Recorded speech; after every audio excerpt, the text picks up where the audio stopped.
La crème brûlée, tout le monde connaît. Mais connaissez-vous la version avec de la pâte à tartiner et des éclats de pralin?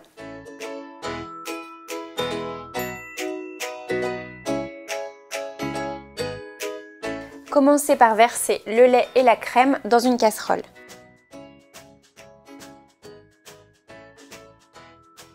Allumez le feu et faites chauffer à légère ébullition. Pendant ce temps, versez les jaunes d'œufs dans un cul de poule, ajoutez le sucre en poudre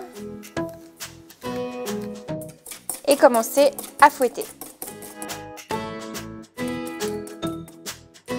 Lorsque le lait et la crème sont bien chauds, laissez-les refroidir quelques minutes, puis versez la préparation dans les œufs. Ne cessez pas de fouetter.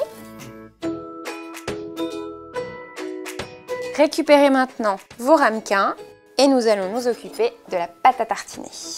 Versez une généreuse cuillère à café de pâte à tartiner au fond des petits moules.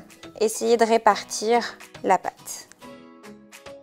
Faites de même pour 4 petits moules. Vous pouvez maintenant verser la crème dans les petits moules directement sur la pâte à tartiner. N'hésitez pas à bien remplir les moules parce que la préparation ne gonfle pas du tout à la cuisson. Ici, j'ai choisi des petits moules à tarte, mais n'hésitez pas à utiliser des plus gros ramequins. Ils peuvent être plus hauts, plus larges, peu importe. Nous allons cuire nos crèmes brûlées au bain-marie. Donc pour ça, commencez par préchauffer le four à 150 degrés. Remplissez un plat avec une petite quantité d'eau et déposez les moules directement à l'intérieur. Il ne vous reste plus qu'à enfourner pour 45 minutes. Lorsque vos crèmes brûlées sont cuites, placez-les au réfrigérateur pendant au moins 4 heures. Ensuite, il ne vous reste plus qu'à les caraméliser avec du sucre cassonade. Versez donc un petit peu de sucre sur chaque crème et brûlez directement avec un chalumeau de cuisine. Faites bien caraméliser le sucre, ça sera encore meilleur parce que ce sera bien craquant.